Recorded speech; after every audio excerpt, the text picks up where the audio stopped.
Es el que entregó a su amigo. Es el que provocó la crucifixión.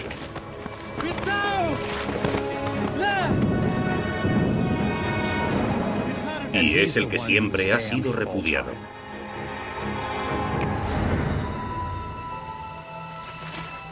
Es uno de los hombres más odiados de la historia. El apóstol que traicionó a Jesucristo. Durante siglos, su nombre ha sido sinónimo de engaño y traición. Judas Iscariote. Oculto durante casi 2000 años, un antiguo evangelio emerge de las arenas de Egipto. Este evangelio cuenta una historia muy diferente, una que podría cuestionar nuestras creencias más arraigadas. Podría escandalizar a mucha gente. Podría crear una especie de crisis. Una crisis de fe, diría yo. Este relato transforma la historia de la traición a Cristo. Aquí, el traidor se convierte en el héroe, y Jesucristo planea su propia ejecución.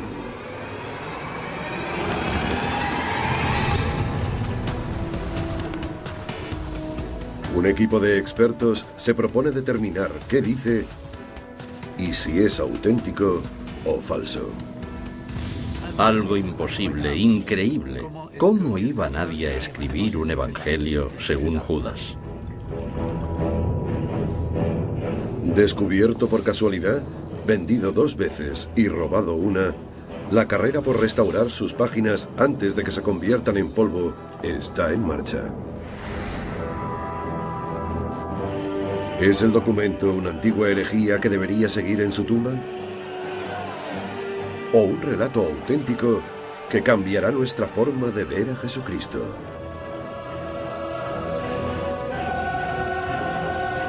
Vamos a leerlo por primera vez. Es el Evangelio de Judas.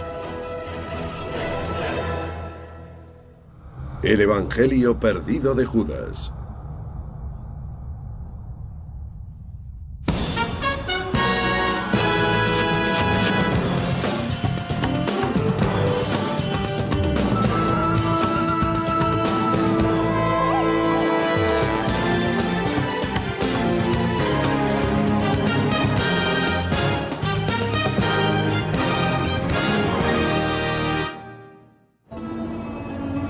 Existen numerosas historias sobre el hallazgo del Evangelio de Judas, pero la más fiable dice así.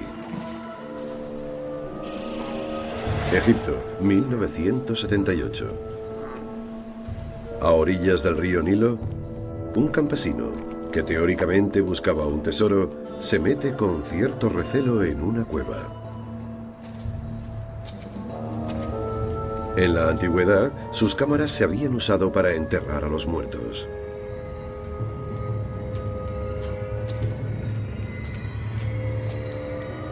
Según este relato, el campesino buscaba oro o joyas, cualquier cosa de valor.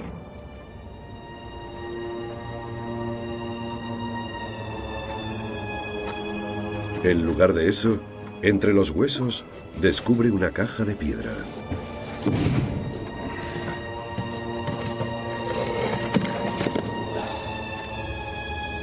En su interior, un hallazgo inesperado. Un códice, un misterioso manuscrito encuadernado en piel.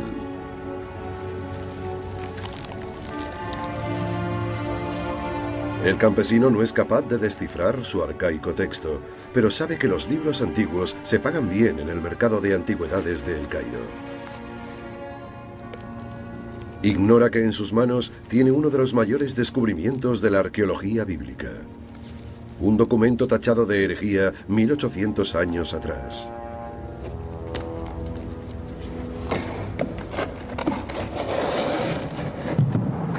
«22 años después, Nueva York, año 2000. La anticuaria Frida Nasberga Chacos se dirige al aeropuerto JFK cuando recibe una sensacional noticia. Poco antes había comprado el mismo códice a un anticuario egipcio. Después lo había llevado a la Universidad de Yale para examinarlo detalladamente. Ahora, un experto deja caer la bomba. Estaba emocionadísimo. Y me dijo, Frida, es fantástico. Son unos documentos importantísimos. Creo que es el Evangelio de Judas. Para Chacos es la recompensa a años de búsqueda. Se había obsesionado con el misterioso códice antes incluso de saber lo que contenía. Es más que una misión, ahora que lo pienso. Creo que Judas me eligió para devolverle la dignidad. Creo que estaba predestinada a que ese manuscrito acabara en mis manos. Judas me estaba pidiendo que hiciera algo por él. Suiza, 2002.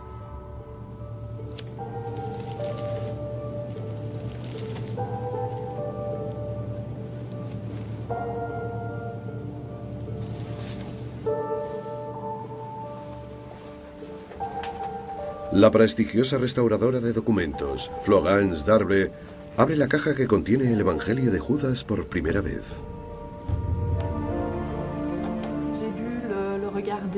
Tenía que mirarlo. Tenía que abrir la caja.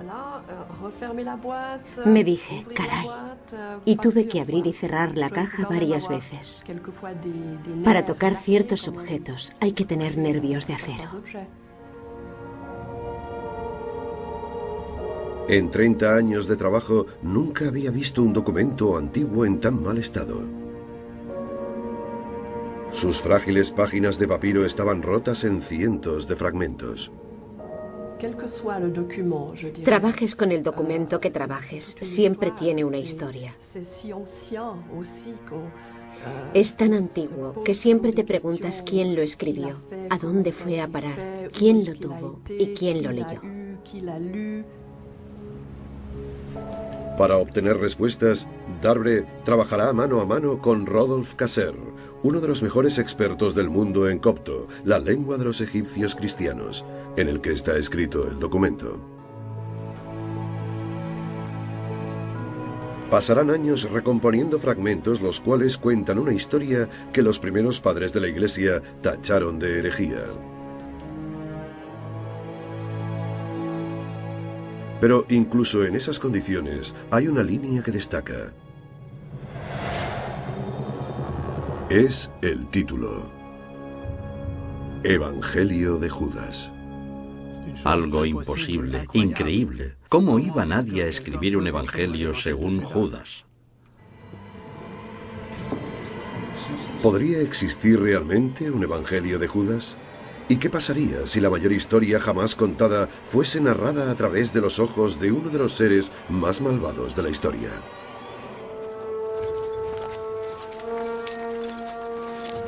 ¿Quién era Judas Iscariote? La Biblia nos dice que es el apóstol que traicionó a Jesucristo. Sin él, puede que la crucifixión nunca hubiera tenido lugar. Pero para ser alguien tan tristemente célebre, sabemos muy poco sobre él. Era uno de los 12 apóstoles. Puede que viniera de Judea, no de Galilea como Cristo y los demás. Pero si los detalles sobre su vida son confusos, su papel en la historia no deja lugar a dudas. En el infierno de Dante, Judas es condenado a los confines más profundos del Averno, donde es devorado, empezando por la cabeza por el mismísimo Lucifer. Una reputación que no tiene desperdicio.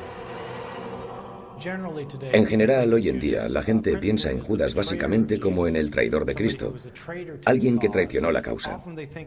A menudo lo ven como alguien codicioso y a quien le interesaba más el dinero que ser leal a su maestro.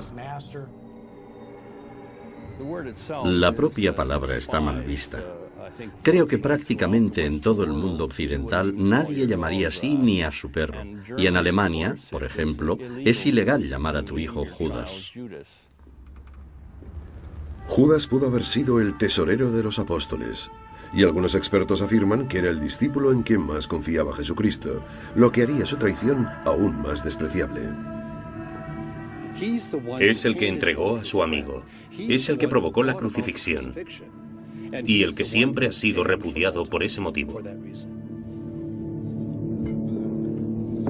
Cristo y todos sus apóstoles eran judíos practicantes. Pero con el tiempo, los oscuros actos de Judas se convirtieron en excusa para odiar a todos los judíos. Tradicionalmente, en los círculos cristianos, siempre se ha asociado a Judas con los judíos, no solo por su nombre, sino también por las características que se convirtieron en estereotipos de los judíos durante la Edad Media. Desleales, avariciosos, traidores a Jesús, asesinos de Cristo. Y ese retrato de Judas también conduce, como era de esperar, a horrendos actos de antisemitismo a lo largo de los siglos. La pésima reputación de Judas se basa en solo 18 pasajes de los Evangelios. Judas Iscariote no aparece mucho en el Nuevo Testamento, y creo que es porque se le considera una vergüenza. Lo poco que se dice de él es muy siniestro. Se le describe en términos cada vez más despectivos, como el ladrón que roba de la caja del dinero, incluso como una persona influenciada por Satanás.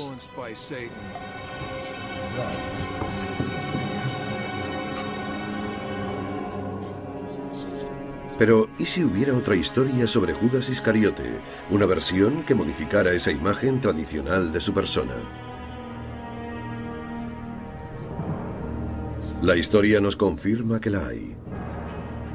Alrededor del año 180 después de Cristo, el obispo Irineo, uno de los primeros y más influyentes líderes de la Iglesia, escribió un mordaz ataque contra un libro que estaba en circulación. Su título, El Evangelio de Judas. Ese evangelio trataba de la relación entre Jesucristo y Judas, y daba a entender que en realidad Judas no traicionó a Jesús, sino que hizo lo que Jesús quería que hiciera, porque Judas era el único que conocía realmente la verdad, como Jesús quería que fuera comunicada. Pero esta versión de la historia de Judas fue condenada por Irineo y otros de los primeros líderes de la Iglesia. Al tacharla de herejía, la borraron drásticamente de la historia y nunca más se supo de ella. ¿O no? En el laboratorio de Suiza, la restauradora Darbre y el traductor Kasser intentan averiguar si esta es una copia perdida del Evangelio de Judas. Pero antes deben recomponer uno de los puzzles más complejos jamás elaborados por la historia. El Evangelio está escrito en 13 papiros, todos por ambas caras. Si un fragmento encaja por un lado, debe encajar también por el otro. Si coges un documento impreso de 9 o 10 páginas y lo rompes en fragmentos minúsculos, tiras la mitad e intentas reconstruir la otra mitad, te darás cuenta de lo difícil que es el proceso. Para evitar al máximo tocar el documento en cuestión, han ideado un ingenioso plan. Primero, utilizando fotografías tanto de los fragmentos como de las páginas, Kasser busca piezas que encajen. Después, trabaja con fotocopias, cortando y pegando. Cada vez que conseguimos colocar un fragmento, le llevo una fotocopia del mismo a la señora Darbre, que la usa para colocar el fragmento en el original. Después, la señora Darbre comprueba si Kasser ha acertado. Ahora mi trabajo es verificar si este fragmento puede colocarse ahí. Y para ello analizo la calidad del papiro, su color, sus fibras y compruebo si hay similitudes. Vamos entendiendo el significado del códice poco a poco gracias a estos logros. Sin duda alguna, cuantos más fragmentos añadimos, más podemos leer y más historia se desvela. Quedan aún cientos de fragmentos por colocar, pero lo que han revelado ya es asombroso. Este texto coincide con el documento que Irineo persiguió hace unos 1800 años. La prueba está en una de sus líneas más escalofriantes, en la que Jesucristo le encomienda a Judas su misión de traicionarle.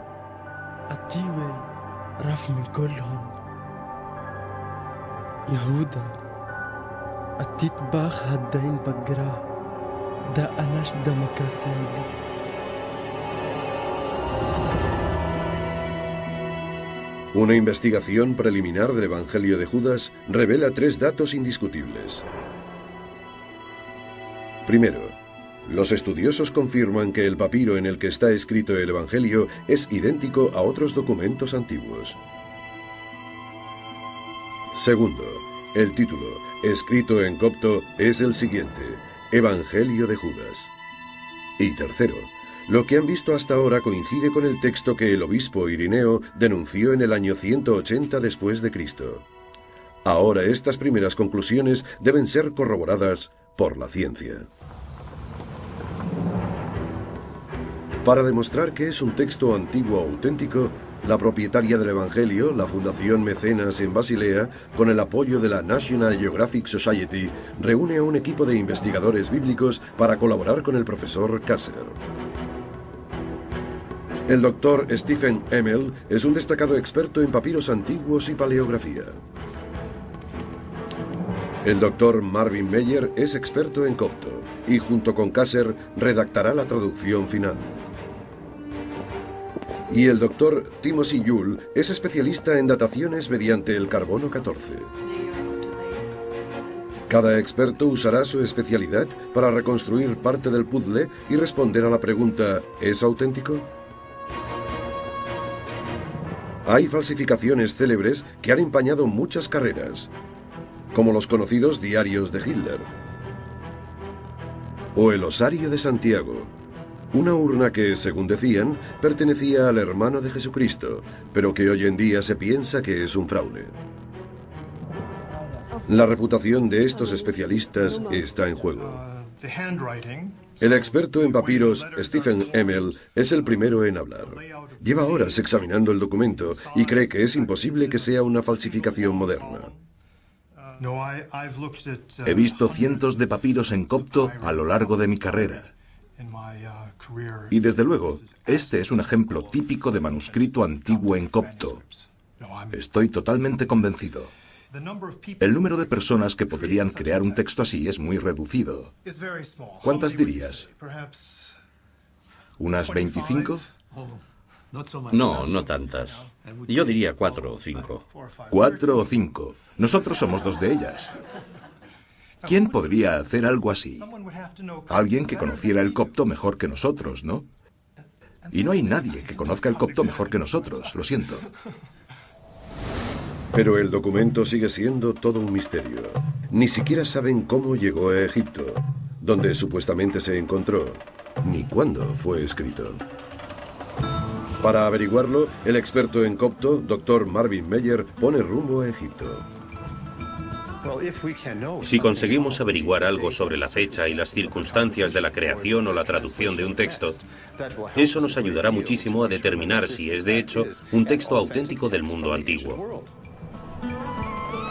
Meyer cree que el Evangelio se escribió en griego en Oriente Medio y que más tarde se llevó a una comunidad cristiana en Egipto. Una vez aquí, cree que se tradujo al copto, un idioma que desciende directamente del egipcio antiguo de los faraones. En la época en que se tradujo el Evangelio de Judas en Egipto, esta zona era un lugar maravilloso y dispar. Era un mercado de ideas con personas y creencias de todo tipo. Aquí convivían los primeros cristianos, los gnósticos, los eremitas y todo tipo de personas compartían sus ideas, se daban o se quitaban la razón y escribían sus libros. Uno de esos libros fue el códice que contenía el Evangelio de Judas. Localizar la cueva donde fue encontrado ayudaría a confirmar su autenticidad.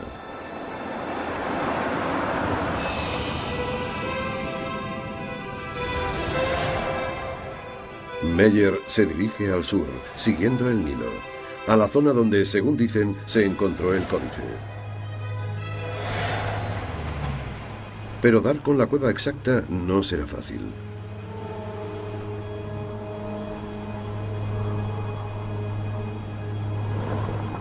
Si Meyer pudiera hablar con el hombre que le compró el códice al campesino que lo encontró, le sería de gran ayuda. Los investigadores han intentado localizarlo, pero ese hombre no quería que lo encontraran.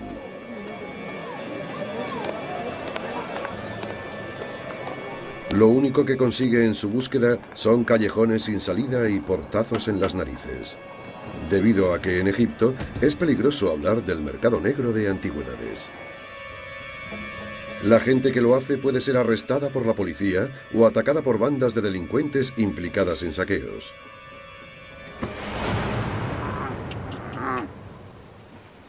Sin el testigo presencial, Meyer tiene que fiarse de la historia más creíble del hallazgo del códice,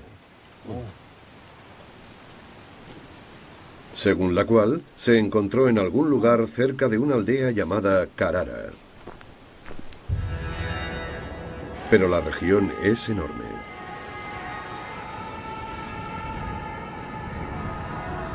Con el fin de acotar un poco la búsqueda, se reúne con arqueólogos del Consejo Supremo de Antigüedades de Egipto.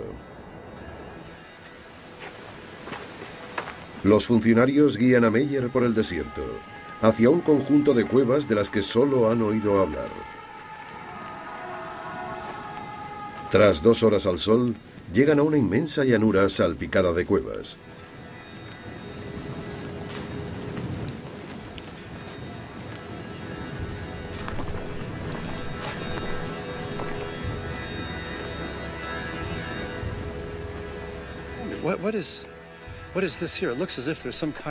Aquí parece que alguien ha hecho su agosto. Saqueadores. Parece que alguien ha profanado las tumbas. Hay huesos esparcidos. Pero eso no es todo. Los objetos coptos que hay por todas partes le dicen a Meyer que este podría ser el lugar. Había cerámica copta por todas partes. Se encontró incluso un tejido copto. Había ladrillos que se habían usado para algunas estructuras y para los suelos. Todo indicaba que este había sido un lugar de una cierta importancia, probablemente durante la época copta. Los fragmentos de cerámica más modernos hallados aquí datan del siglo X después de Cristo y los más antiguos del siglo III. Los expertos creen que el códice que contiene el Evangelio fue escrito en el siglo III o en el IV. ¿Es esta la cueva donde el campesino encontró el códice? Sin el testimonio de un testigo presencial, no podemos estar seguros del lugar exacto donde se encontró el Evangelio de Judas. Pero parece ser que se encontró en una cueva por esta zona, en una cueva que tenía características coptas como esta. Si fue esta cueva exactamente o no, desde luego el Evangelio de Judas tuvo que ser encontrado en una cueva muy parecida a esta. Pero Meyer necesita más pruebas para saber si el Evangelio es auténtico. Una pista más le lleva al Museo Copto de El Cairo. Al leer fragmentos del Evangelio de Judas, a Meyer le viene a la mente otro asombroso descubrimiento en la arqueología bíblica: los textos conocidos como la Biblioteca de Nag Hammadi.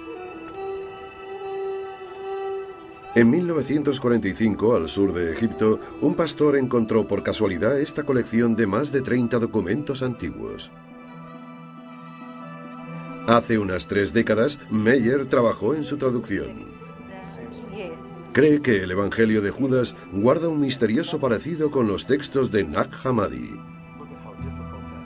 Y en las palabras de estos documentos encuentra la prueba que está buscando. Hay semejanzas importantes entre el Evangelio de Judas y muchos de los textos de la biblioteca de Nag Hammadi. Esas semejanzas incluyen algunos de los nombres utilizados en estos textos y la visión del mundo que resumen estos textos. Meyer cree que el mismo movimiento religioso escribió el Evangelio de Judas y los textos de Nag Hammadi. Parece que todo encaja. La biblioteca de Nag Hammadi se ha datado en los siglos III y IV, el mismo periodo en que creen los expertos que fue copiado el Evangelio de Judas. Y lo que es más, los textos de Nag Hammadi fueron descubiertos más o menos en la misma región en la que Meyer encontró la cueva saqueada. Para Meyer, la redacción, la datación y la ubicación confirman que el Evangelio de Judas es un texto antiguo auténtico.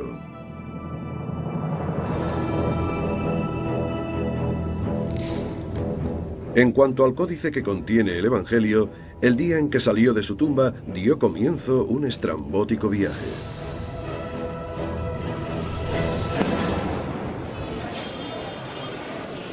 El Cairo, 1980. El campesino que encontró el códice que contenía el Evangelio de Judas lo vendió en el mercado de antigüedades de Egipto. Es difícil determinar con exactitud lo que pasó después, pero una versión muy probable es la siguiente. El nuevo propietario del documento, un anticuario egipcio, muestra su colección de objetos de arte antiguo a una potencial compradora. أنا آسف يا مدام الأسعار الأيام دي ولعة قوي قوي قوي. دي جميلة. ده أنت بتهتمي بالحاجات دي؟ أيوة طبعا. ده أنا عندي حاجات أجمل وأجمل. هجيبها لك دلوقتي.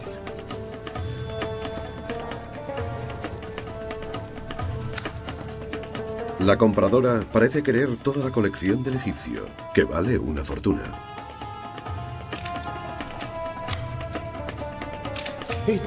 لا ده مفيش حاجة باخد شوية صور خليك كده حلو قوي كده كده؟ جميل تانية كمان كده؟ حلو قوي طب في واحدة تانية كمان كده أيوة مين يهتم بالحاجات دي؟ ده واحد خواجة أجنبي. La mujer explica que representa a un comprador con un buen bolsillo, pero miente. En realidad está examinando cuidadosamente el piso y la colección y planeando un robo.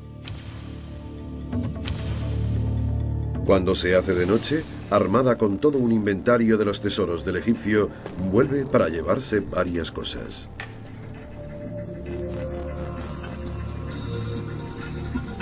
Fuerza la entrada y se lleva lo mejor del lote. En su lista, el antiguo códice. Sorprendentemente, cuando este se esfuma en el inframundo de las antigüedades, nadie sabe que tiene un valor incalculable. Que en su interior hay un evangelio perdido y una versión de la traición de Cristo que nadie ha oído durante casi 1800 años.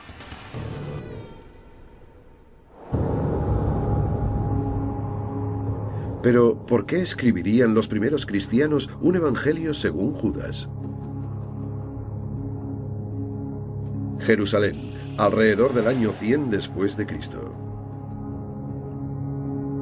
En el siglo posterior a la muerte de Cristo, la ciudad gobernada por los romanos es un lugar de intensa actividad religiosa.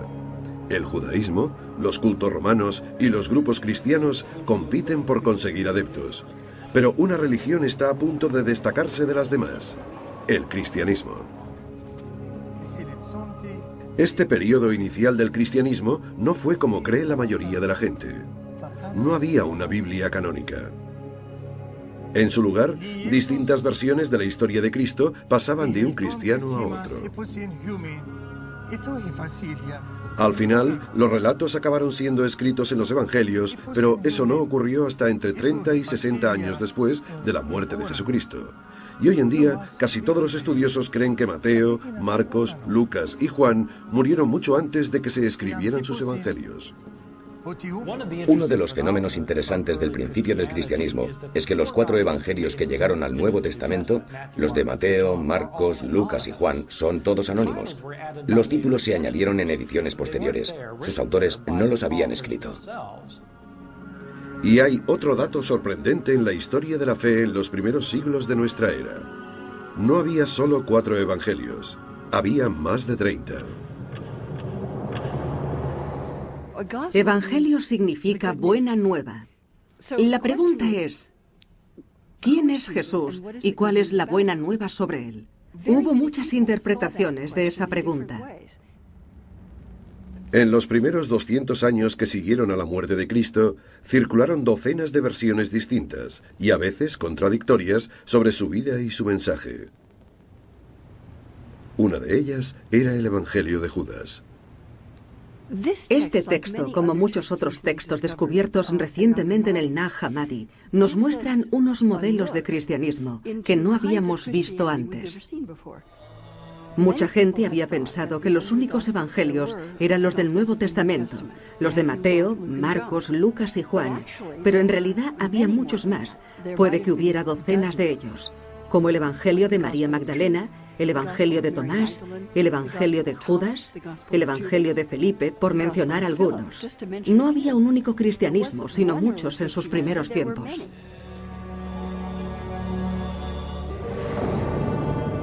Una fe o muchas. El cristianismo se expandió rápidamente. De Jerusalén a Asia Menor y Egipto, Roma y el norte de África. Todavía no había iglesias. En su lugar, los adeptos se reunían en casas privadas donde algunos escuchaban evangelios según personas cuyos nombres sorprenderían a muchos practicantes de hoy en día.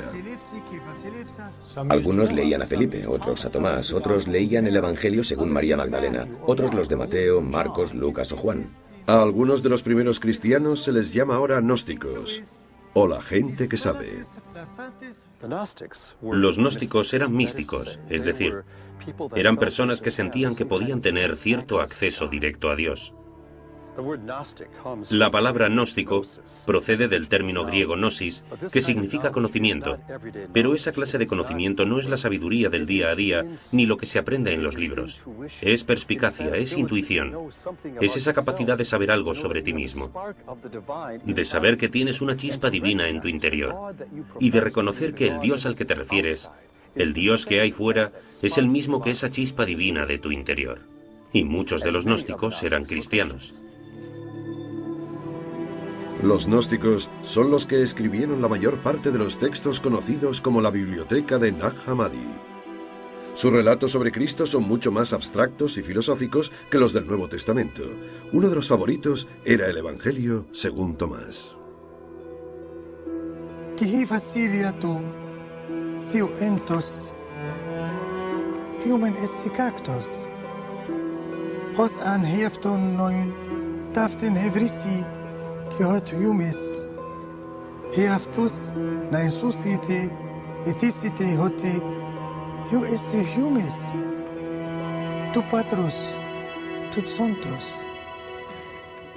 En los cursos de posgrado que hicimos algunos, cuando supimos de esos otros evangelios, como el Evangelio según Tomás, nos dijeron que eran gnósticos, que eran heréticos, que eran raros y extraños. Nos dijeron que eran gnósticos, significa personas que estaban básicamente equivocadas. Y eso es como hablar de comunistas en Estados Unidos en los años 40 y 50. Es una forma de excluirlos. Pero los gnósticos no se llamaban a sí mismos así, se llamaban cristianos. Los primeros padres de la Iglesia lucharon contra los gnósticos. Una de las dificultades que planteaban los gnósticos para los miembros de la recién fundada Iglesia cristiana era el hecho de que no necesitaran el consejo ni el control ni el discernimiento de sacerdotes y obispos. Ese discernimiento estaba en su interior y eso preocupaba a los líderes de la Iglesia. Y eso no era todo lo que irritaba a los líderes de la Iglesia. Los gnósticos también predicaban que el cuerpo era una prisión para el Espíritu Divino que lo habitaba. Para ellos, la muerte de Jesucristo era algo bueno, y Judas un héroe por ayudar a liberar el Espíritu de Cristo. De hecho, esa es una de las razones por la que los expertos creen que el Evangelio de Judas fue escrito por los gnósticos. El Evangelio de Judas convierte el acto de la traición en un acto de obediencia. El sacrificio del cuerpo de Jesús se convierte, de hecho, en salvación. Y por esa razón, Judas es visto como el héroe. Y los demás apóstoles acaban envidiosos y resentidos. Pero esa clase de ideas eran demasiado escandalosas para los primeros líderes de la Iglesia. Rechazaron el Evangelio de Judas junto con otros 30 textos gnósticos y los excluyeron del Nuevo Testamento. ¿Cómo decidieron los líderes de la Iglesia qué incluir y qué desechar? De algún modo, el Evangelio de Judas acabó en el suelo de la sala de montaje. El proceso duró cientos de años, pero tuvo un arranque accidentado en el año 180 después de Cristo y nació entre sangre.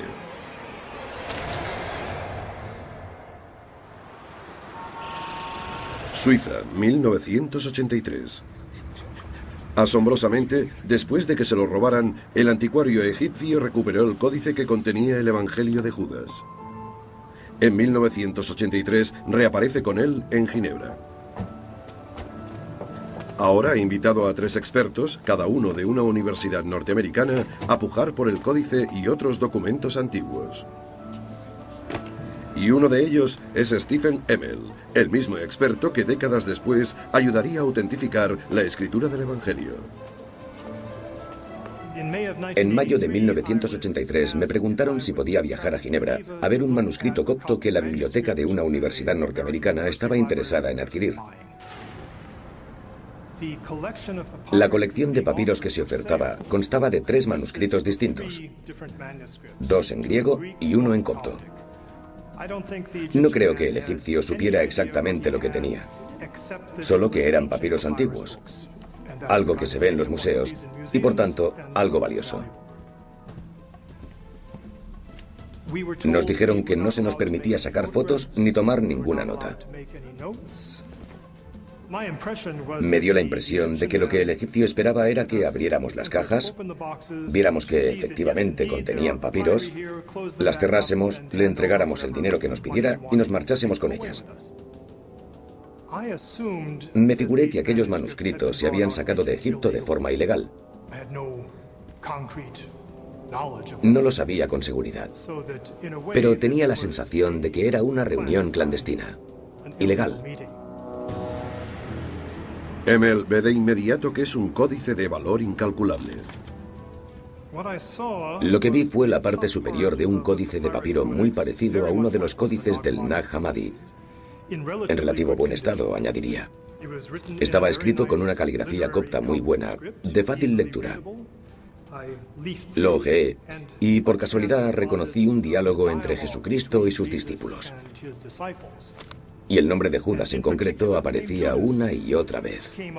Judas dijo, etcétera, etcétera, etcétera. El Señor dijo, bla, bla, bla. Ya que solo le dejan hacer un examen apresurado, Emmel no sabe que está ante el Evangelio de Judas. Las negociaciones no llegan muy lejos. Entre todos los estudiosos, solo tienen $100.000 para gastar. Y nos estaba pidiendo $3 millones. Una suma tremendamente mayor de la que podríamos llegar a reunir entre todos. Creo que el egipcio se llevó una gran decepción. Creo que pensó que le mentíamos cuando le dijimos que no teníamos tanto dinero. Pero para demostrar que no les guarda rencor, el egipcio invita a los expertos a almorzar. En un momento dado, me excusé para ir al baño. Y aproveché para sacar papel y lápiz y apuntar todo lo que había intentado memorizar en cuanto a las características de los 2 manuscritos coptos.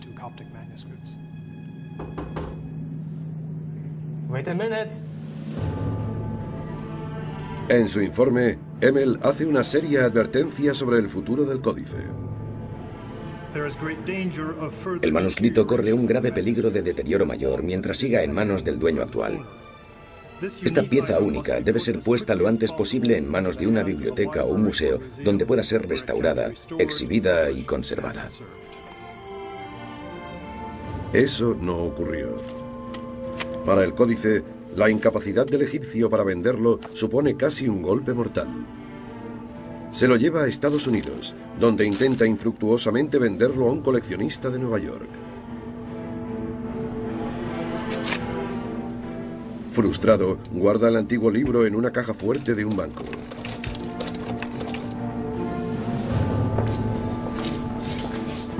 Por increíble que parezca, el códice permanecerá casi 16 años en una caja de seguridad en Hicksville, Nueva York, resecándose, desintegrándose y reduciéndose a polvo. Lyon, año 180 después de Cristo. Un influyente obispo llamado Ireneo está a punto de ayudar a clarificar el mensaje cristiano rechazando la mayoría de los evangelios.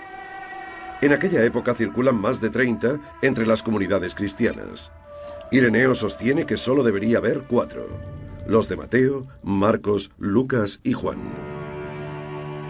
Hay 4 evangelios, y solo 4. 4 como los puntos cardinales. 4 como las principales direcciones del viento.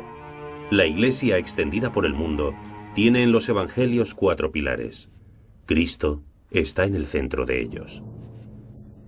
Sus argumentos no tienen ninguna lógica para casi nadie hoy en día.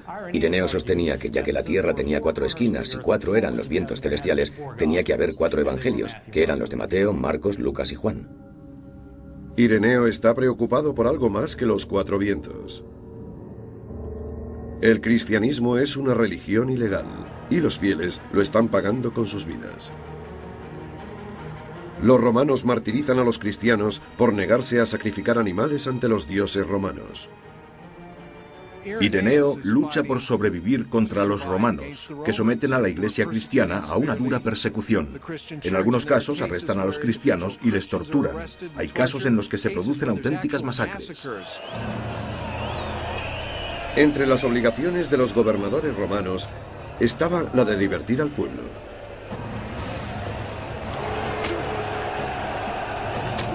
Matar cristianos de las formas más crueles imaginables era mucho más barato que contratar gladiadores para que peleasen.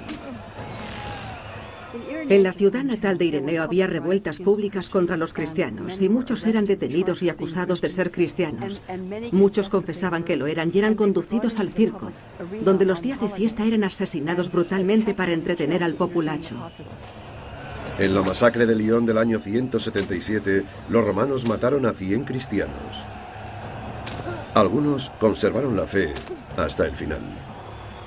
Entre ellos estaba una esclava llamada Blandina, a quien cuentan que torturaron brutalmente durante todo el día en la arena y que, sin embargo, mantuvo su fe en Cristo de una forma que dejaba atónito a todo el que la veía. Un instrumento diabólico era la silla de hierro. Los romanos la ponían al rojo vivo colocando ascuas bajo el asiento y luego obligaban a las víctimas a sentarse en ella.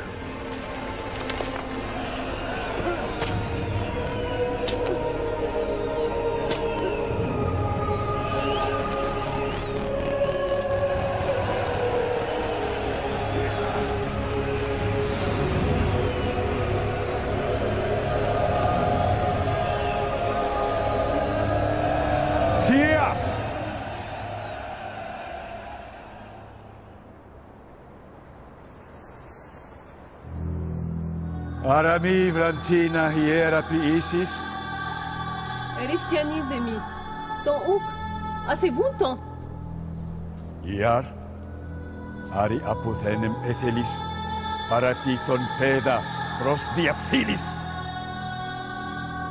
O the pace. Aidzosi.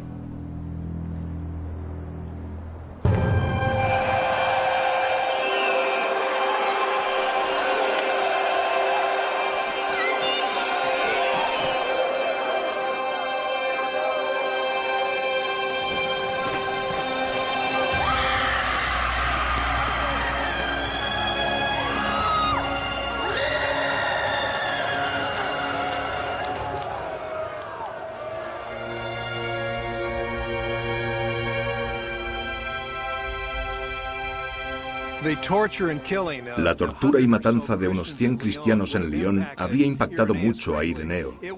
Le habría dicho, si vas a morir por la fe, más vale que comprendas qué es la fe. Si van a encerrarte en un calabozo, si van a torturarte o a echarte a los animales para que te destrocen, más vale que sepas por qué. ¿Y cuáles son entonces los evangelios? ¿Son solo esos 3, o 4, o 5, o son todos los que hay? Y eso hay que definirlo. ¿Cuál es la fe sagrada por la que estamos muriendo? Para ayudar a definir la fe sagrada, Ireneo eligió 4 evangelios de entre más de 30. Los expertos no se ponen de acuerdo sobre en qué basó su elección. El cristiano medio decía, quiero oír a Marcos o quiero oír a Mateo, pero algunos decían, quiero oír a Tomás o a Judas. Eso era lo que pasaba. Los 4 evangelios elegidos eran los que más se escuchaban entre las comunidades cristianas, entre los creyentes. Esta es la verdadera palabra de Jesucristo. No estas otras versiones que dan Tomás o Judas o esos otros escritos. Cuesta decir cómo se eligieron esos 4 textos. Es decir, hay quien cree que los eligieron los obispos sin más. Otros piensan que fue un proceso de exclusión de los evangelios que menos se leían. Es probable que haya parte de las dos cosas, porque los evangelios del Nuevo Testamento son mucho más fáciles de leer que la mayoría de esos evangelios secretos. Cuentan relatos, hablan del bautismo de Jesús y de su nacimiento, de su vida, su crucifixión y su muerte. Pero Ireneo no solo estaba eligiendo lo que sería la norma, estaba atacando a la competencia. Uno de sus objetivos, los autores del Evangelio de Judas. Declaran que Judas, el traidor, en soledad y sabiendo la verdad mejor que nadie, llevó a cabo el misterio de la traición. E inventan una historia ficticia a la que dan el nombre de Evangelio de Judas. Parece que lo que le preocupaba a Ireneo del Evangelio de Judas en particular era que hubiera un evangelio escrito en nombre de la persona que era el infame traidor de Cristo, y cómo se podían unir las palabras Judas y Evangelio en un título. Eso le sacaba de quicio, no daba crédito. No es casualidad que alguien como Ireneo rechazase el Evangelio de Judas y lo declarase un evangelio herético. En este evangelio, Judas es el bueno, el que entendía realmente a Jesús, el único discípulo que entendía a Jesús.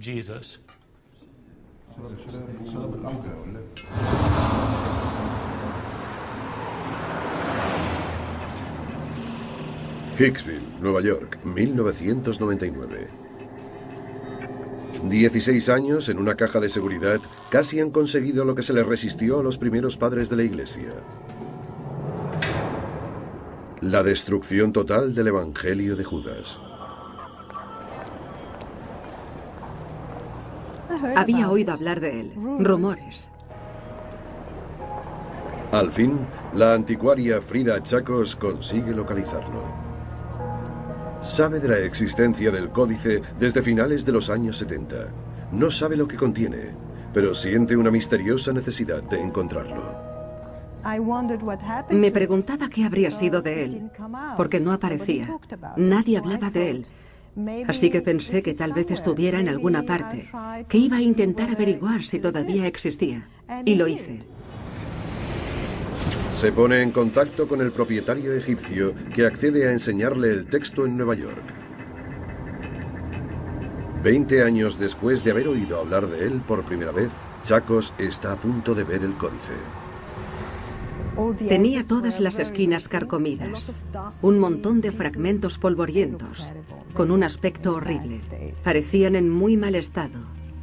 Quería protegerlos, dárselos a personas que pudieran leerlos, conservarlos. Y sentí que tenía una misión. Chacos compra el códice por unos $300.000 y luego intenta venderlo. Primero a la Universidad de Yale y luego a otro coleccionista. Yale no pica, pero le da algo valiosísimo. Le dice qué es lo que tiene.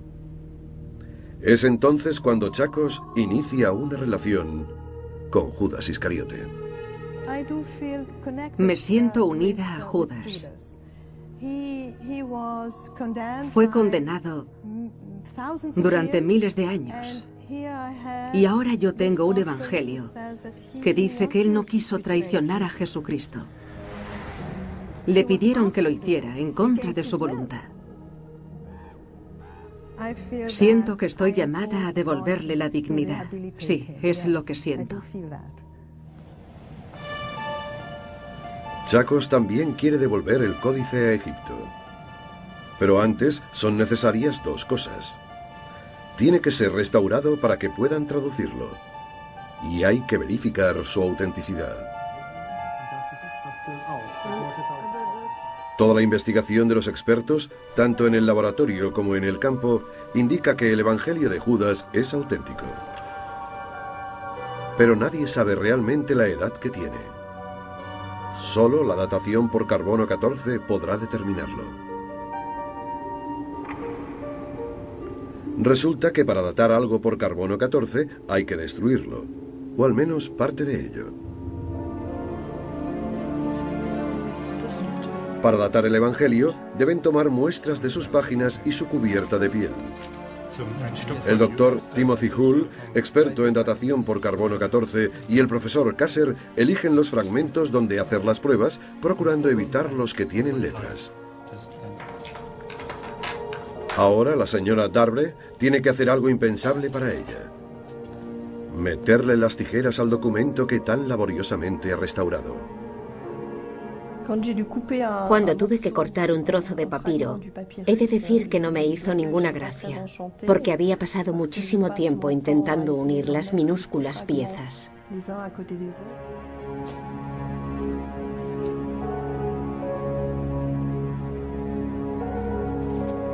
5 pequeñas muestras del códice viajan ahora casi 10.000 kilómetros hasta el Centro de Física de la Universidad de Arizona.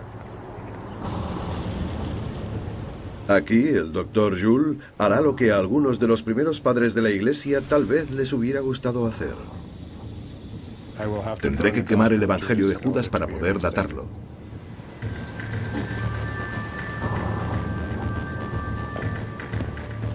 Una vez limpios los fragmentos, las minúsculas piezas del Evangelio de Judas arden.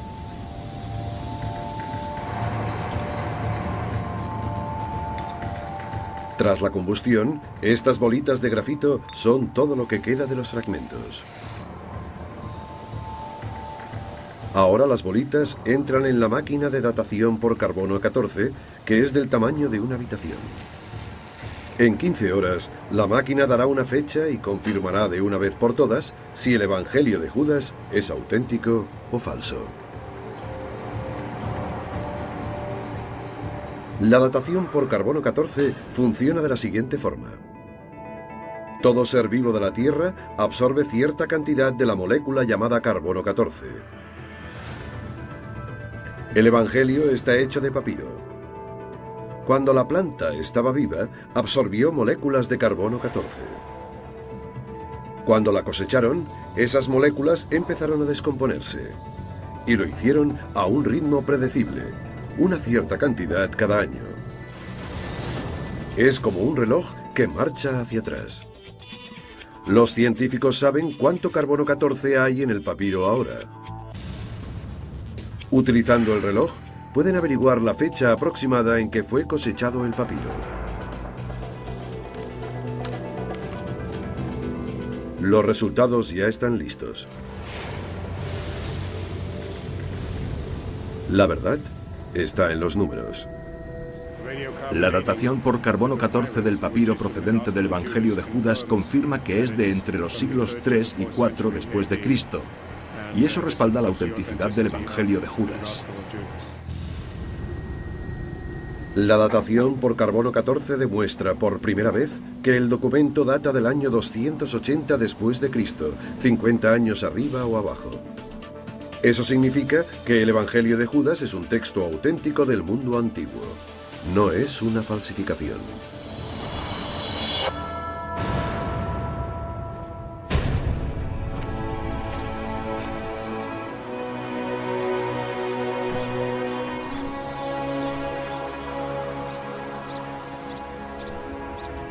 Ahora que sabemos que es auténtico, podemos desvelar lo que dice.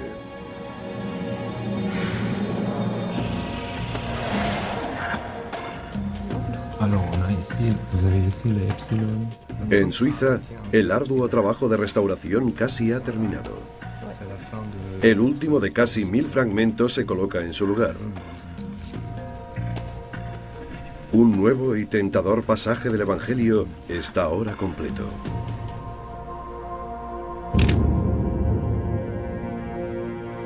Presenta una relación única entre Jesús y Judas. Un retrato que hace a Judas conocedor de los mayores secretos de todos, los secretos del cielo.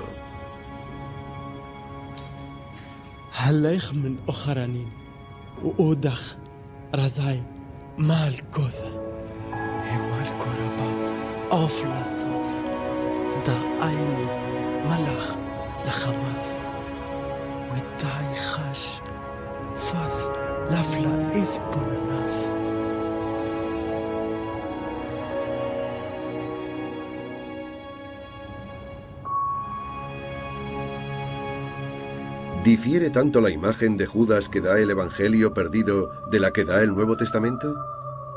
En realidad, Judas no siempre fue representado como el malo. Del primer Evangelio, el de Marcos, al último, el de Juan, su maldad va en aumento. El Evangelio de Marcos fue escrito sobre el año 60 y, por supuesto, muchos eruditos lo consideran el primer Evangelio. Contiene como la tercera parte de referencias a Judas que el Evangelio de Juan, pero lo que más llama la atención es la forma en que está narrado el acto de Judas. En el Evangelio de Marcos, Judas no es el malo.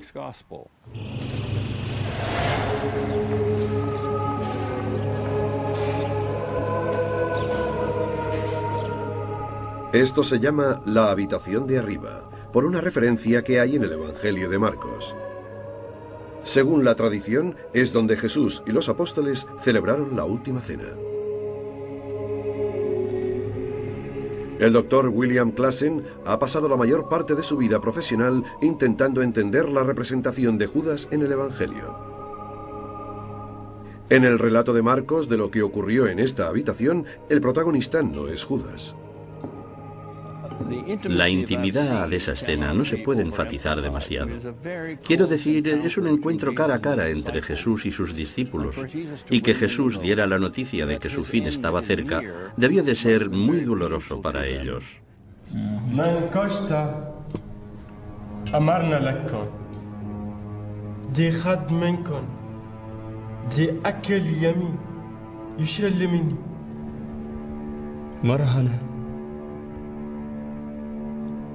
ماري هنا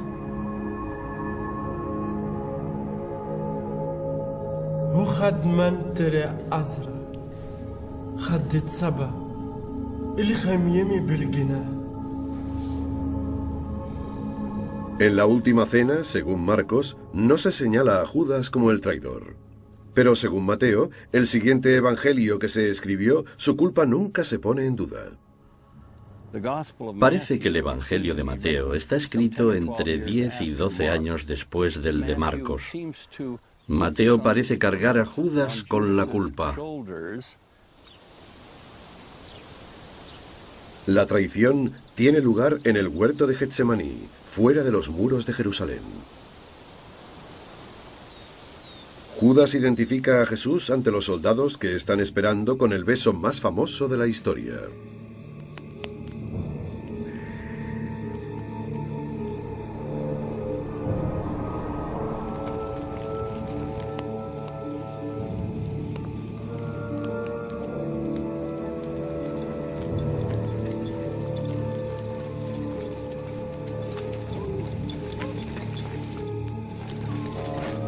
نايم أتون كوم نزال هودي شل من الكريف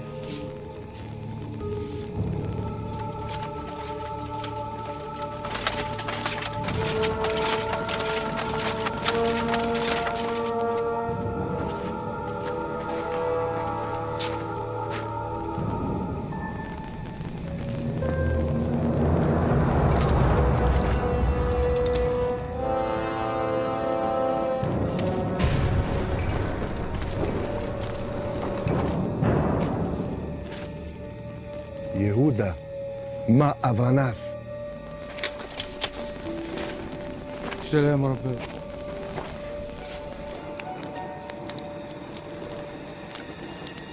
خفرة ما دي عفد أتعفد سلافت عفتاو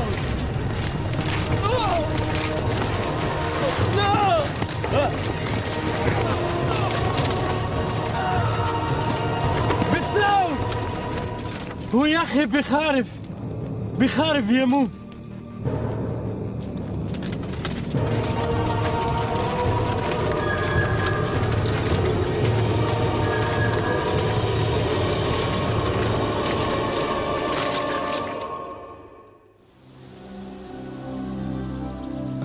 Según el Evangelio de Mateo, cuando Judas se entera de que Jesús ha ido de Caifás a Pilatos, se queda abatido. Judas se marcha y al saber con seguridad que Jesús iba a morir a manos de Pilatos, se suicida.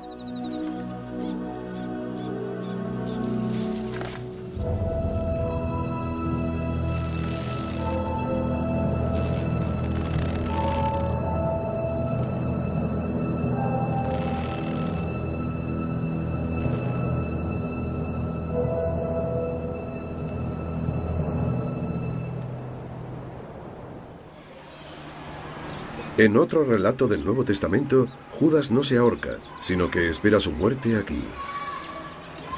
Se llama el campo de sangre. Hoy en día es un basurero. Lo que hace la historia con las personas es sin duda un tema fascinante.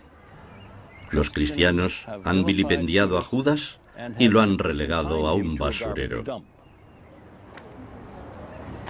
El retrato más siniestro de todos es el del Evangelio de Juan, el último que se escribió. En su escena de la Última Cena, Judas se transforma de apóstol en encarnación del demonio.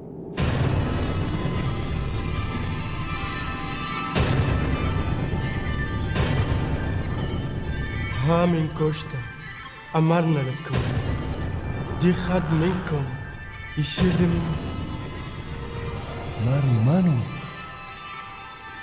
هو خدا دي يهفنا ليه هدم لخمه من بطن تبعتي بالجناح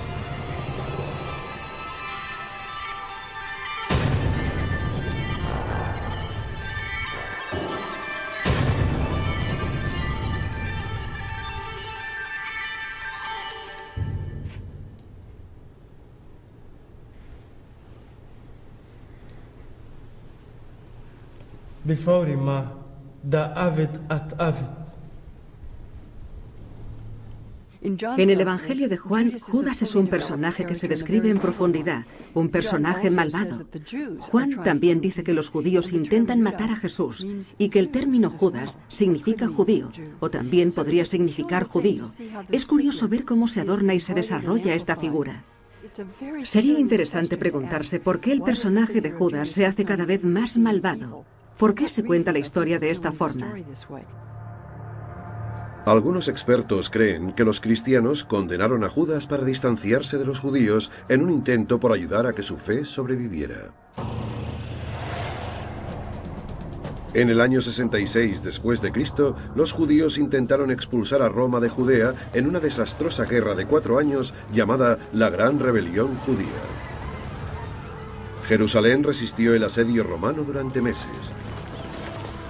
Cuando al fin lograron romperlo, los romanos asesinaron a cientos de miles de judíos y quemaron el Segundo Templo, el centro espiritual de la vida judía.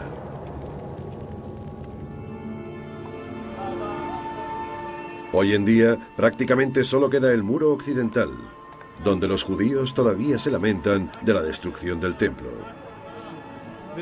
La destrucción del templo en el año 70 agravó el problema entre los judíos cristianos y los judíos que no creían en Jesucristo como el Mesías. Los judíos tenían que decidir en qué consistía realmente su religión. ¿Qué significa ser judío ahora que ya no tenemos un templo ni sacrificios? Lo que desde luego significa es seguir estando en contra de esta gente que dice que Jesucristo es el Mesías. Las desavenencias entre cristianos y judíos tenían otra causa. Los cristianos invitaban a los gentiles o no judíos a profesar su fe. El movimiento no pretende atraer a más judíos, sino a más gentiles. También intenta desvincular a Jesús de la desastrosa guerra judía contra Roma y reivindica no solo la inocencia de Jesús en el cargo por el que fue crucificado, es decir, la traición a Roma, sino también la inocencia de sus seguidores en el cargo de sedición contra Roma, por el que son ejecutados a diario. Lo más increíble es que a Jesús lo mataron los romanos en una cruz romana, y aún así han sido los judíos los que han cargado con la culpa a lo largo de la historia. Hubiera lo que hubiera detrás, la imagen de la Biblia de un Judas malvado se convirtió en inspiración para el antisemitismo posterior. Lo cierto es que los evangelios se hacen cada vez más antijudíos, mientras el movimiento va captando cada vez más gentiles, y eso tiene un efecto importantísimo en la historia del cristianismo y en el mundo, incluso en los siglos XX y XXI. Por desgracia, Judas se convierte en el símbolo del pensamiento antisemita. Y por desgracia, se convierte por tanto en esa idea negativa para los que están llenos de odio, son antisemitas y quieren ver al pueblo judío a imagen del Judas traidor. Pero eso no es lo que dice el mensaje del Nuevo Testamento, ni lo que dicen las enseñanzas y el mensaje de Jesús. En mi curso de posgrado, me creí lo que me enseñaron en aquella época, que los elementos antisemitas no estaban en el Nuevo Testamento, sino que eran una interpretación de la gente de mala fe. Pero cuando empecé a estudiar los textos detenidamente, vi que mucha gente se da cuenta de que están ahí, en los últimos evangelios, en la forma en que se cuenta la pasión de Cristo. Son parte de la historia del cristianismo, y es muy importante para los que amamos la tradición cristiana y para los que nos identificamos con ella, comprender que esos elementos no son casuales, que están integrados en la historia. Se han incorporado por razones defensivas, no por hostilidad hacia los judíos, sino más bien en un intento por protegerse. La imagen malvada de Judas ha ido de la mano del crecimiento del antisemitismo desde la época medieval hasta nuestros días. Históricamente se ha utilizado a Judas para actos horrendos de antisemitismo, y eso ha influido en los acontecimientos de la época moderna. Durante más de 1000 años en Europa, las obras sobre la pasión que escenificaban la traición y la crucifixión de Cristo fueron algo tradicional en la Semana Santa que precede a la Pascua. En el siglo XX, algunas representaciones de Judas y los judíos incitaron a la violencia y contribuyeron a crear un clima de antisemitismo. Un ejemplo famoso es la Pasión de Oberammergau, que se representa periódicamente en Alemania. En ella Cristo es llevado a la cruz por los judíos. Se sabe que el mismísimo Adolf Hitler asistió a una representación de esta obra, lo que fue sin duda echar más leña al fuego del antisemitismo. La imagen que da de Judas el Nuevo Testamento no influyó directamente, pero puede que sí indirectamente, en la envenenada corriente que condujo al Holocausto.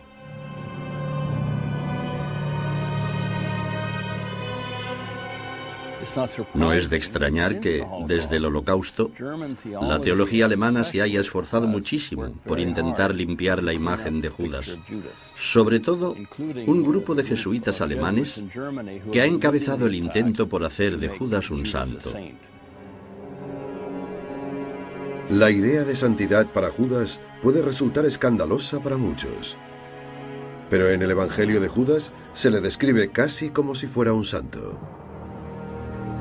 Una imagen que estuvo perdida durante 1700 años, pero que ahora al fin sale a la luz.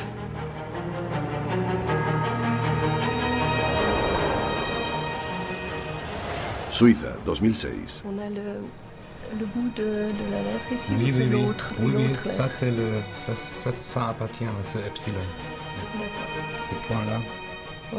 De nuevo en Suiza, el puzzle de Judas está casi terminado. El equipo determina que alrededor de un 15% del Evangelio se ha perdido para siempre, entre los agujeros del texto y los fragmentos que se han convertido en polvo.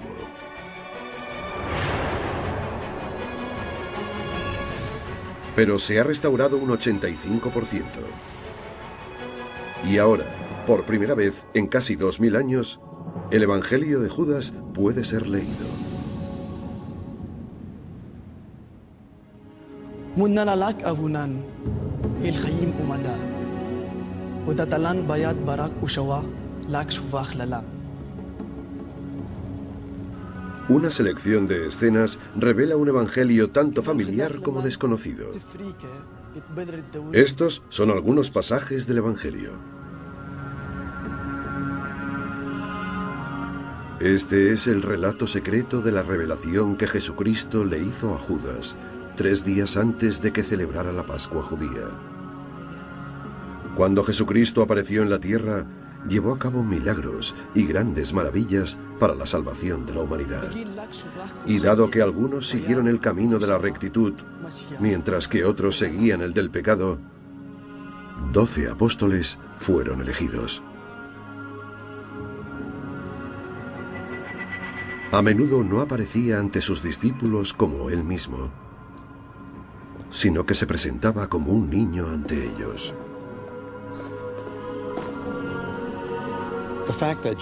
El dato de que Jesús aparezca como un niño de vez en cuando en el Evangelio de Judas es un dato que aparece también en otros evangelios.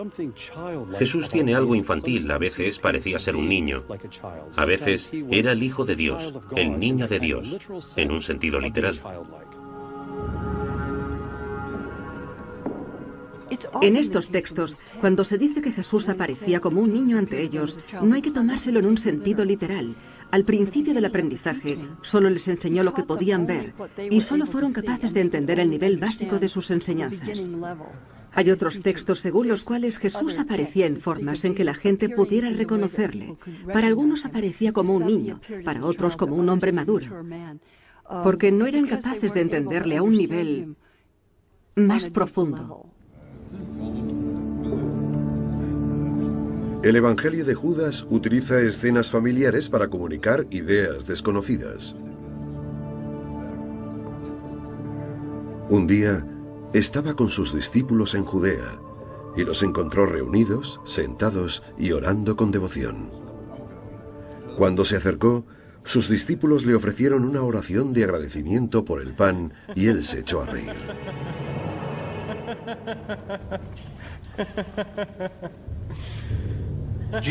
Jesús se acerca al grupo de discípulos cuando están celebrando juntos lo que parece una comida sagrada.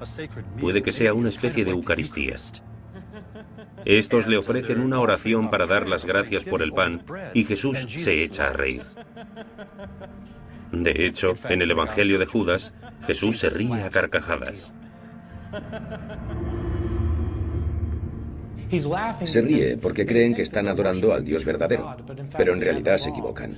Están adorando al Dios que creó este mundo, que no es el Dios verdadero. El único que lo entiende es Judas. Para los gnósticos, el Dios que creó la tierra no era digno de adoración.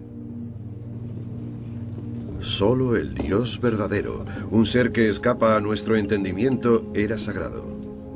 Jesús se ríe de lo que ve como una falsa piedad. Pero los apóstoles no lo entienden y se enfadan con él.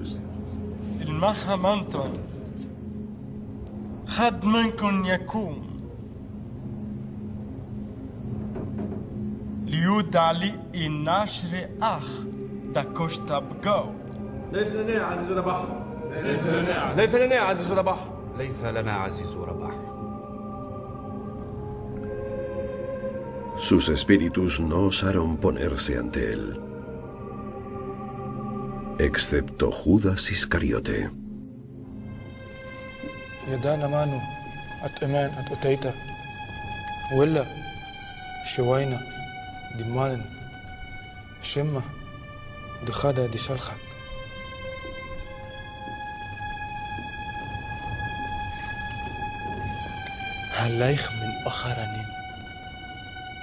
ويقوتا أخ رزاي مالكوذا هي مالكو ربا أفلسوف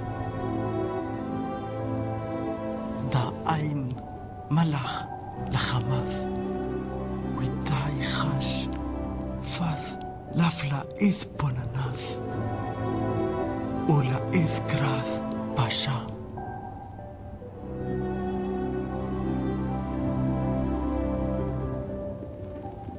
Jesús propone un reto a los discípulos. Dice, dejad que el ser perfecto que lleváis dentro salga y se ponga ante mí. Y ese ser perfecto que llevan dentro es el ser interior, el ser espiritual que conoce la verdad, el ser que debería tener conocimiento de Dios y de sí mismo. Y los discípulos dicen, podemos hacer eso, pero no pueden hacerlo. Y Judas da un paso adelante y es capaz de ponerse frente a Jesús. Pero no le planta cara. Es modesto. No mira a Jesús a la cara, sino que, siguiendo las normas culturales de la época, aparta la mirada. Tiene lo que hace falta. Tiene, se podría decir, la fortaleza espiritual para ponerse en pie, pero también la educación y la modestia para saber cuál es su sitio cuando se pone ante Jesús. Jesús, si hubiera sido como otros maestros judíos, habría enseñado una doctrina a la multitud y otras cosas a sus discípulos en secreto. El Evangelio de Marcos del Nuevo Testamento dijo que enseñaba de la misma forma en que lo hacían los maestros en la antigüedad y en la que muchos siguen haciéndolo. رباي بمخماي خماتي أو ثران عصيتي ترمادي هاون رقمي داي ولاد فانية التيوي شليخة دي ماكلنا بايد كله خراني ماكسيلاك دي تيذي باي مالكوث الله أكاثلك يا ثيرث أنا بلمحس طب ليه؟ ناهيروس كوكاخ فاك طهير يثير من كل خراني التيوي رف من كلهم يهودا التيت باخ هدين بقرا دا أناش دا مكا سيلي يهودا كوكاف دا ميدبار هو كوكافاك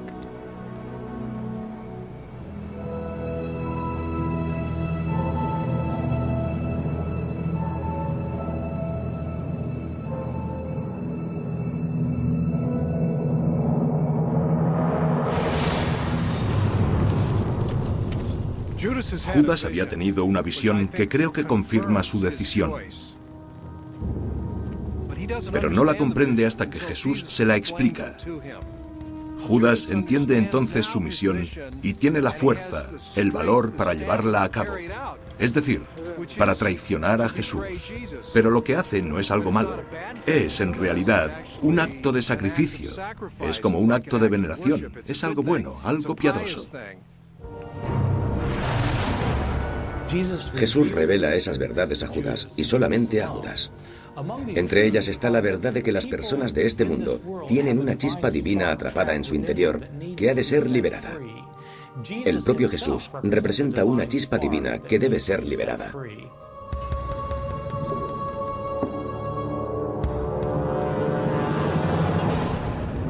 A diferencia de los evangelios del Nuevo Testamento, el evangelio de Judas no incluye la escena de la crucifixión. Termina de forma repentina con la traición de Judas. Al omitir la crucifixión, el evangelio de Judas avivó las tensiones entre la recién creada iglesia cristiana y los gnósticos.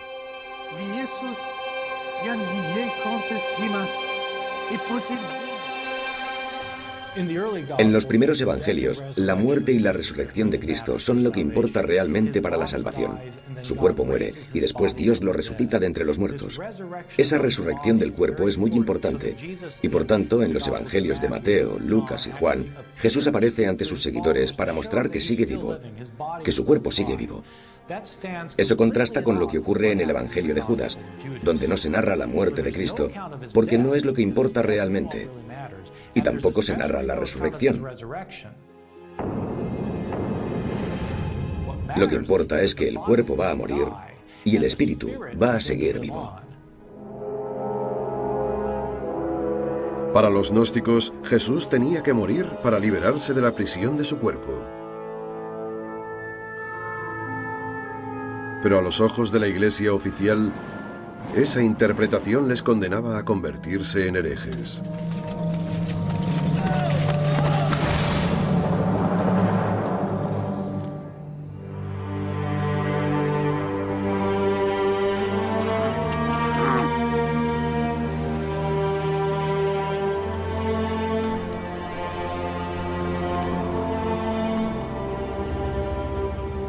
Un evangelio emerge de las arenas de Egipto para cuestionar la representación de Judas en el Nuevo Testamento como el personaje malo. Su viaje, desde el descubrimiento a la venta, pasando por el robo, termina en un laboratorio, donde se confirma su antigüedad. Ahora sabemos que es un texto antiguo auténtico. Pero, ¿qué significa hoy para nosotros? La mayoría de los expertos no creen que ningún evangelio gnóstico pueda tener la autoridad del Nuevo Testamento. ¿Habría que ignorar el evangelio de Judas?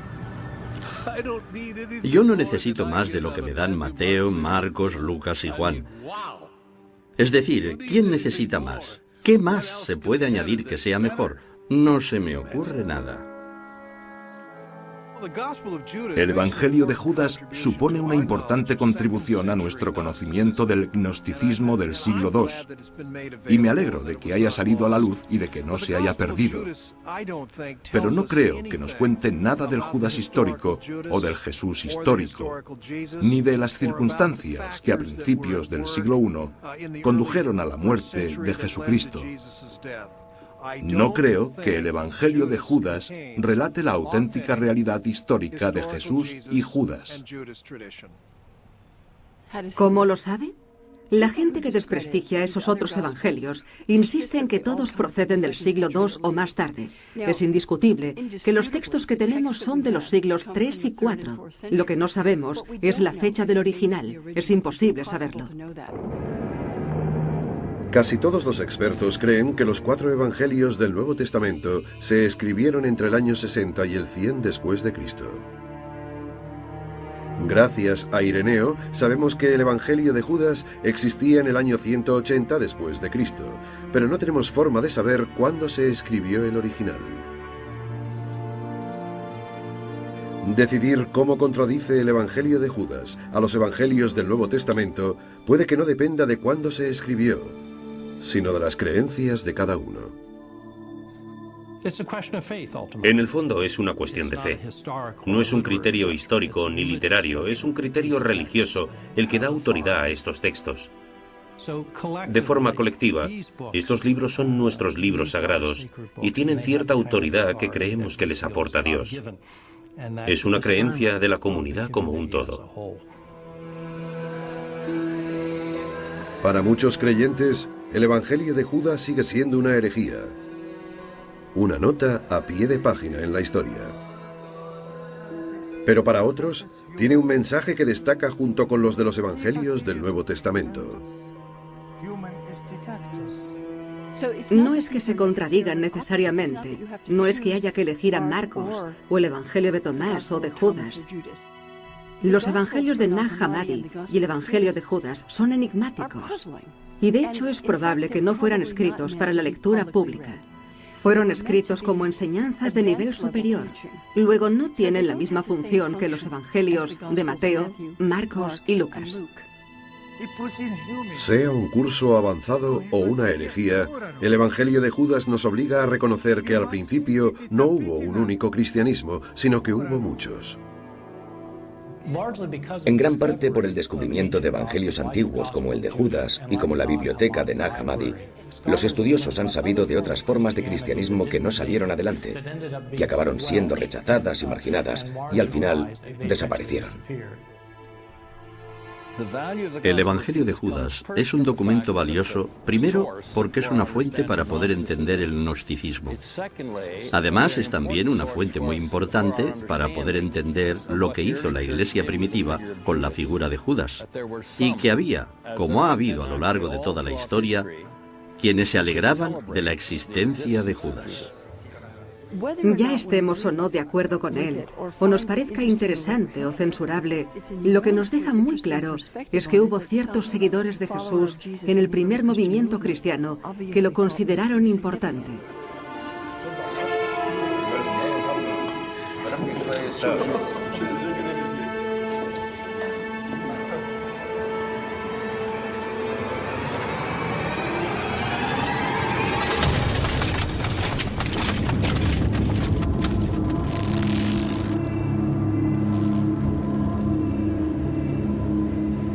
El debate sobre el Evangelio de Judas no acabará nunca. Pero también revela ciertas verdades indiscutibles. Hay quienes se sienten obligados a conservar el pasado, sea cual sea su peso. Y hay quienes simplemente quieren sacarle provecho. El Evangelio saca a la luz la diversidad de los comienzos del cristianismo y revela que la gente siempre ha visto a Dios de formas distintas. Al convertirse en parte de nuestra historia, nos invita a preguntarnos ¿por qué creemos lo que creemos?